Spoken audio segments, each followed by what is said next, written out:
مقتولین اور شہداء کی تعداد۔ جنگ کے خاتمے پر مقتولین کی شمار کی گئی تو حضرت حسین رضی اللہ عنہ کے اصحاب میں 72 حضرات شہید ہوئے اور عمر بن سعد کے لشکر کے 88 سپاہی مارے گئے۔ حضرت حسین رضی اللہ عنہ اور ان کے رفقا کو اہل غادریہ نے ایک روز بعد دفن کیا۔ حضرت حسین رضی اللہ عنہ اور ان کے رفقا کے سر ابن زیاد کے دربار میں۔ خوری بن یزید اور حمید بن مسلم ان حضرات کے سر کو لے کر کوفہ روانہ ہوئے اور ابن زیاد کے سامنے پیش کیے۔ ابن زیاد نے لوگوں کو جمع کر کے سب سروں کے سامنے رکھا اور ایک چھڑی سے حضرت حسین رضی اللہ عنہ کے دہن مبارک کو چھونے لگا۔ زید بن ارقم رضی اللہ عنہ سے نہ رہا گیا اور بول اٹھے کہ چھڑی ان متبرک ہونٹوں کے اوپر سے ہٹا لے، قسم ہے اس ذات کی جس کے سوا کوئی معبود نہیں کہ میں نے رسول اللہ صلی اللہ علیہ وسلم کو دیکھا ہے کہ ان ہونٹوں کو بوسہ دیتے تھے۔ یہ کہہ کر رو پڑے۔ ابن زیاد نے کہا کہ اگر تم سن رسیدہ بوڑھے نہ ہوتے تو میں تمہاری بھی گردن مار دیتا۔ زید بن ارقم رضی اللہ عنہ یہ کہتے ہوئے باہر آ گئے کہ اے قوم عرب، تم نے سیدۃ النساء فاطمہ رضی اللہ عنہا کے بیٹے کو قتل کر دیا اور مرجانہ کے بیٹے کو اپنا امیر بنا لیا ہے۔ وہ تمہارے اچھے لوگوں کو قتل کرے گا اور شریروں کو غلام بنائے گا۔ تمہیں کیا ہوا کہ اس ذلت پر راضی ہو گئے؟ بقیہ اہل بیت کو کوفہ میں اور ابن زیاد سے مکالمہ۔ عمر ابن سعد 2 روز کے بعد بقیہ اہل بیت حضرت حسین رضی اللہ عنہ کی بیٹیوں اور بہنوں اور بچوں کو ساتھ لے کر کوفہ کے لیے نکلے تو حضرت حسین رضی اللہ عنہ اور ان کے اصحاب کی لاشیں پڑی ہوئی تھی۔ عورتوں بچوں کے سامنے یہ منظر آیا تو کوہرام مچ گیا اور گویا زمین و آسمان رونے لگے۔ عمر بن سعد نے ان سب اہل بیت کو ابن زیاد کے سامنے پیش کیا تو حضرت حسین رضی اللہ عنہ کی ہمشیرہ زینب رضی اللہ عنہا بہت میلے اور خراب کپڑے پہن کر پہنچی اور ان کی بادیاں ان کے ارد گرد تھیں اور ایک طرف جا کر خاموش بیٹھ گئیں۔ ابن زیاد نے پوچھا یہ علیحدہ بیٹھنے والی کون ہے؟ زینب رضی اللہ عنہا نے جواب نہ دیا۔ کئی مرتبہ اس طرح دریافت کیا مگر زینب رضی اللہ عنہا خاموش رہیں۔ جب کسی لوڈی نے کہا کہ یہ زینب بنت فاطمہ رضی اللہ عنہا ہیں، ابن زیاد بولا شکر ہے اللہ کا جس نے تمہیں رسوا کیا اور قتل کیا اور تمہاری بات کو جھوٹا کیا۔ اس پر حضرت زینب رضی اللہ عنہا کڑک کر بولی شکر ہے اللہ کا جس نے ہمیں محمد مصطفیٰ صلی اللہ علیہ وسلم کی نسب سے شرف بخشا ہے اور قرآن پاک میں ہمارے پاک کرنے کو بیان کیا ہے۔ رسوا وہ ہوتا ہے جو اللہ کی نافرمانی کرے۔ ابن زیاد نے غصے میں آ کر کہا کہ اللہ نے مجھے تمہارے غیظ سے شفا دی اور تمہارے سرکش کو ہلاک کیا۔ حضرت زینب رضی اللہ عنہا کا دل بھر آیا، رونے لگی اور کہا کہ تو نے ہمارے سب چھوٹوں بڑوں کو قتل کر دیا ہے، اگر یہی تیری شفا ہے تو شفا سمجھ لے۔ اس کے بعد ابن زیاد علی اصغر رضی اللہ عنہ کی طرف متوجہ ہوا، ان کا نام پوچھا، بتلایا کہ علی نام ہے۔ اس نے کہا وہ تو قتل کر دیا گیا۔ علی اصغر نے بتلایا کہ وہ میرے بڑے بھائی تھے، ان کا نام بھی علی تھا۔ ابن زیاد نے ان کو بھی قتل کرنے کا ارادہ کیا تو علی اصغر نے کہا کہ میرے بعد ان عورتوں کا کفیل کون ہوگا؟ ادھر حضرت زینب رضی اللہ عنہا ان کی پھوپھی ان کو لپٹ گئیں اور کہنے لگی کہ اے ابن زیاد، کیا ابھی تک ہمارے خون سے تیری پیاس نہیں بجھی؟ میں تجھے خدا کی قسم دیتی ہوں کہ اگر تو ان کو قتل کرے تو ہم کو بھی ان کے ساتھ قتل کر دے۔ علی اصغر نے فرمایا کہ اے ابن زیاد، اگر تیرے اور ان عورتوں کے درمیان کوئی قرابت ہے تو ان کے ساتھ کسی صالح متقی مسلمان کو بھیجنا جو اسلام کی تعلیم کے مطابق ان کی رفاقت کرے۔ یہ سن کر ابن زیاد نے کہا اچھا اس لڑکے کو چھوڑ دو کہ خود اپنی عورتوں کے ساتھ جائے۔ اس کے بعد ابن زیاد نے ایک نماز کے بعد خطبہ دیا جس میں حضرت حسین رضی اللہ عنہ اور حضرت علی رضی اللہ عنہ پر سب و شتم کیا۔ مجمع میں عبداللہ بن عفیف ازدی بھی تھے، کھڑے ہو گئے جو نابینا تھے اور ہمہ وقت مسجد میں رہتے تھے۔ کہا اے ابن زیاد، تو کذاب بن کذاب ہے، تم انبیاء کی اولاد کو قتل کرتے ہو اور صدیقین کی سی باتیں بناتے ہو۔ ابن زیاد نے ان کو گرفتار کرنا چاہا تو ان کے قبیلے کے لوگ چھڑانے کے لیے کھڑے ہو گئے، اس لیے چھوڑ دیے گئے۔ حضرت حسین رضی اللہ عنہ کے سر مبارک کو کوفہ کے بازاروں میں پھرایا گیا، پھر یزید کے پاس شام بھیج دیا گیا۔ ابن زیاد کی شقاوت نے اسی پر بس نہیں کیا بلکہ حکم دیا کہ حضرت حسین رضی اللہ عنہ کے سر کو ایک لکڑی پر رکھ کر کوفہ کے بازاروں میں اور گلی کوچوں میں گھمایا جائے کہ سب دیکھ لیں۔ اس کے بعد اس کو اور دوسرے اصحاب کے سروں کو یزید کے پاس ملک شام بھیج دیا اور اسی کے ساتھ عورتوں بچوں کو بھی روانہ کیا۔ یہ لوگ شام پہنچے تو انعام کے شوق میں حر بن قیس جو ان کو ساتھ لے کر گیا تھا فوراً یزید کے پاس پہنچا۔ یزید نے پوچھا کیا خبر ہے؟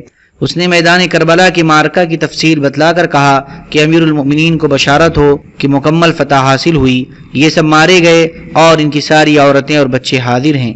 یہ حال سن کر یزید کی آنکھوں سے آنسو بہنے لگے اور کہا میں تم سے اتنی ہی اطاعت چاہتا تھا کہ بغیر قتل کے گرفتار کر لو، اللہ تعالیٰ ابن سمیہ پر لعنت کرے، اس نے ان کو قتل کر دیا، خدا کی قسم اگر میں وہاں ہوتا تو معاف کر دیتا، اللہ تعالیٰ حسین پر رحم فرماوے۔ یہ کہا اور اس شخص کو کوئی انعام نہیں دیا۔ سر مبارک جس وقت یزید کے سامنے رکھا گیا تو یزید کے ہاتھ میں ایک چھڑی تھی۔ حضرت حسین رضی اللہ عنہ کے دانتوں پر چھڑی لگا کر حسین بن حمام کے سامنے یہ اشعار پڑھے، یعنی ہماری قوم نے ہمارے ساتھ انصاف نہ کیا تو پھر ہماری تلواروں نے انصاف کیا، جنہوں نے ایسے مردوں کے سر پھاڑ دیے جو ہم پر سخت تھے اور وہ تعلقات قطع کرنے والے ظالم تھے۔ ابو حرزہ اسلمی رضی اللہ عنہ موجود تھے۔ آپ نے کہا اے یزید، تو اپنی چھڑی حسین رضی اللہ عنہ کے دانتوں پر لگاتا ہے اور میں نے رسول اللہ صلی اللہ علیہ وسلم کو دیکھا ہے کہ ان کو بوسہ دیتے تھے۔ اے یزید، قیامت کے روز تو آئے گا تو تیری شفاعت ابن زیاد ہی کرے گا، اور حسین رضی اللہ عنہ آئیں گے تو ان کے شفیع محمد مصطفیٰ صلی اللہ علیہ وسلم ہوں گے۔ یہ کہہ کر آپ مجلس سے نکل گئے۔ یزید کے گھر ماتم۔ جب یزید کی بیوی ہند بنت عبداللہ نے یہ خبر سنی کہ حضرت حسین رضی اللہ عنہ قتل کر دیے گئے اور ان کا سر لایا گیا ہے تو کپڑا اوڑھ کر باہر نکل آئیں اور کہنے لگیں امیر المؤمنین، کیا بنت رسول اللہ صلی اللہ علیہ وسلم کے ساتھ یہ معاملہ کیا گیا؟ اس نے کہا ہاں، خدا ابن زیاد کو ہلاک کرے، اس نے جلدی کی اور قتل کر ڈالا۔ ہند یہ سن کر رو پڑی۔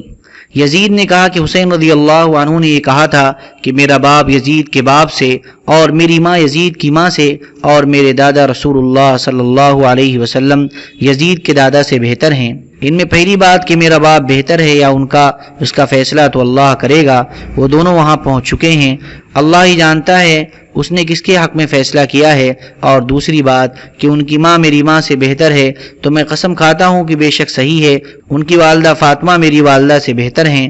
رہی تیسری بات کہ ان کے دادا میرے دادا سے بہتر ہیں، سو یہ ایسی بات ہے کہ کوئی مسلمان جس کا اللہ اور یوم آخرت پر ایمان ہے اس کے خلاف نہیں کہہ سکتا۔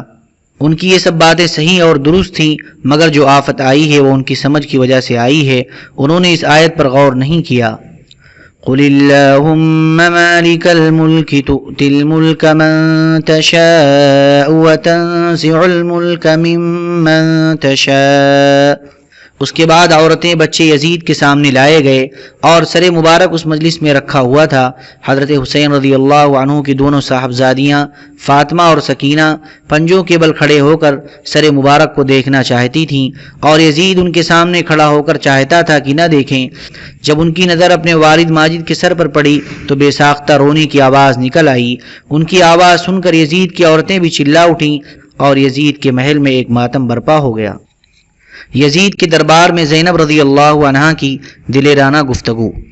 ایک شامی شخص نے صاحبزادی کے متعلق ناشائستہ الفاظ کہے تو ان کی پھوپھی زینب رضی اللہ عنہا نے نہایت سختی سے کہا کہ نہ تجھے کوئی حق ہے نہ یزید کو۔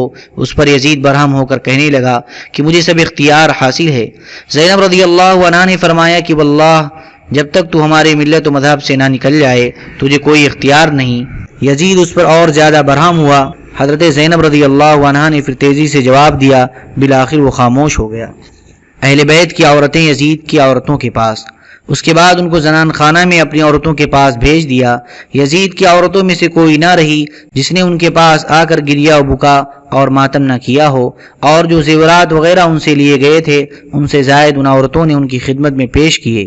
علی بن حسین رضی اللہ عنہ یزید کے سامنے، اس کے بعد علی اصغر رضی اللہ عنہ ہتھکڑیوں اور بیڑیوں میں سامنے لائے گئے۔ انہوں نے سامنے آ کر کہا کہ اگر ہمیں رسول اللہ صلی اللہ علیہ وسلم اس طرح قید میں دیکھتے تو ہماری قید کھول دیتے۔ یزید نے کہا سچ ہے اور قید کھول دینے کا حکم دیا۔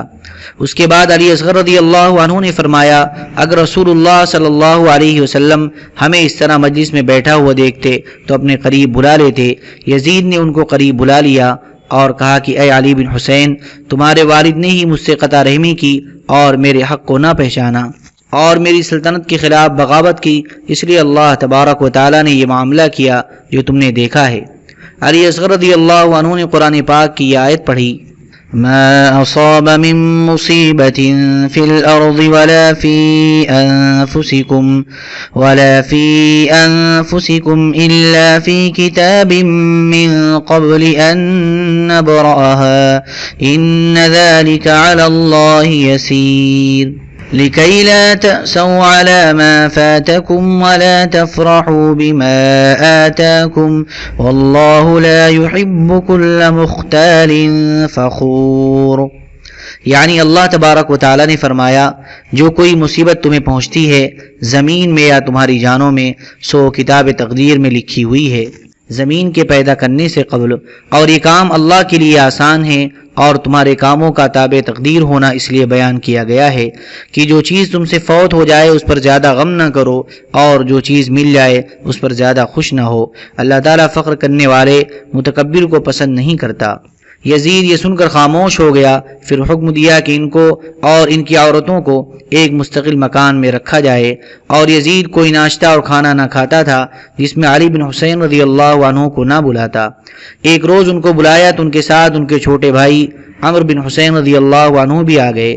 یزید نے عمرو بن حسین سے بطور مزاح کہا کہ تم اس لڑکے یعنی اپنے لڑکے خالد سے مقابلہ کر سکتے ہو؟ عمرو نے کہا ہاں کر سکتا ہوں، بشرطے کہ آپ ایک چھری ان کو دیں اور ایک مجھے دیں. یزید نے کہا کہ آخر سانپ کا بچہ سانپ ہی ہوتا ہے. بعض روایات میں ہے کہ یزید شروع میں حضرت حسین رضی اللہ عنہ کے قتل پر راضی تھا اور ان کا سر مبارک لایا گیا تو خوشی کا اظہار کیا. اس کے بعد جب یزید کی بدنامی سارے عالم اسلام میں پھیل گئی اور وہ سب مسلمانوں سے مبغوض ہو گیا تو بہت نادم ہوا اور کہنے لگا کاش میں تکلیف اٹھا لیتا اور حسین کو اپنے ساتھ اپنے گھر میں رکھتا اور ان کو اختیار دے دیتا کہ جو وہ چاہیں کریں، اگرچہ میرے اس اقتدار کو نقصان ہی پہنچتا، کیونکہ رسول اللہ صلی اللہ علیہ وسلم کا اور ان کی قرابت کا یہی حق تھا. اللہ تبارک و تعالی ابن مرجانہ پر لعنت کرے، اس نے ان کو مجبور کر کے قتل کر دیا، حالانکہ انہوں نے یہ کہا تھا کہ مجھے یزید کے پاس جانے دو یا کسی سرحدی مقام پر پہنچا دو، مگر اس نالائق نے قبول نہ کیا اور ان کو قتل کر کے ساری دنیا کے مسلمانوں میں مجھے مبغوض کر دیا.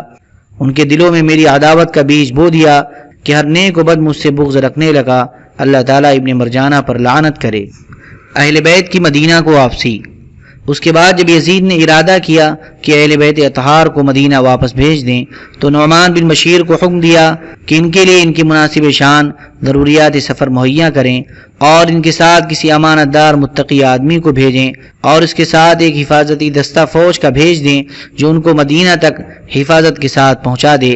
اور علی بن حسین رضی اللہ عنہ کو رخصت کرنے کے لیے اپنے پاس بلایا اور کہا کہ اللہ تبارک و تعالی ابن مرجانہ پر لعنت کرے، بخدا اگر میں اس جگہ موجود ہوتا تو حسین رضی اللہ عنہ جو کچھ کہتے میں قبول کر لیتا اور جہاں تک ممکن ہوتا ان کو ہلاکت سے بچا لیتا، اگرچہ مجھے اپنی اولاد کو قربان کرنا پڑتا، لیکن جو مقدر تھا وہ ہو گیا. صاحبزادے جب تمہیں کوئی ضرورت ہو مجھے خط لکھنا، اور میں نے تمہارے ساتھ جانے والوں کو بھی یہ ہدایت کر دی ہے. تنبیہ: یزید کی یہ پشیمانی اور بقیہ اہل بیت کے ساتھ بظاہر اکرام کا معاملہ محض اپنی بدنامی کا داغ مٹانے کے لیے تھا یا حقیقت میں کچھ اللہ کا خوف اور آخرت کا خیال آ گیا؟ یہ تو عالم و خبیر ہی جانتا ہے، مگر یزید کے اعمال اور کارنامے اس کے بعد بھی سب سیاکاریوں سے لبریز ہیں. مرتے مرتے بھی مکہ مکرمہ پر چڑھائی کے لیے لشکر بھیجے ہیں، اسی حال میں مرا. اس کے بعد اہل بیت ان لوگوں کی حفاظت میں مدینہ کی طرف روانہ ہوئے. ان لوگوں نے راستے میں اہل بیت کی خدمت بڑی ہمدردی سے کی. رات کو ان کی سواریاں اپنے سامنے رکھتے تھے اور جب کسی منزل پر اترتے تو ان سے علیحدہ ہو جاتے اور اپنے چاروں طرف پہرا دیتے تھے اور ہر وقت ان کی ضروریات کو دریافت کر کے پورا کرنے کا اہتمام رکھتے تھے، یہاں تک کہ یہ سب حضرات اطمینان کے ساتھ مدینہ پہنچ گئے. وطن پہنچ کر حضرت حسین رضی اللہ عنہ کی صاحبزادی حضرت فاطمہ رضی اللہ عنہا اور اپنی بہن زینب رضی اللہ عنہا سے کہا کہ اس شخص نے ہم پر احسان کیا ہے کہ سفر میں راحت پہنچائی ہے، ہمیں کچھ اس کو صلہ دینا چاہیے. زینب رضی اللہ عنہا نے کہا کہ اب ہمارے پاس اپنے زیور کے سوا تو کچھ نہیں ہے. دونوں نے اپنے زیوروں میں سے 2 کنگن اور 2 بازوبند سونے کے نکالے اور ان کے سامنے پیش کر دیے اور اپنی بے مائگی کا عذر پیش کیا. اس شخص نے کہا واللہ اگر میں نے یہ کام دنیا کے لیے کیا ہوتا تو میرے لیے یہ انعام بھی کم نہ تھا، لیکن میں نے تو اپنا فرض ادا کیا ہے جو کہ قرابت رسول اللہ صلی اللہ علیہ وسلم کی وجہ سے مجھ پر عائد ہوتا ہے. اللهم صل على سيدنا وحبيبنا ومحبوبنا ومولانا محمد وبارك وسلم. سبحان ربك رب العزة عما يصفون وسلام على المرسلين والحمد لله رب العالمين.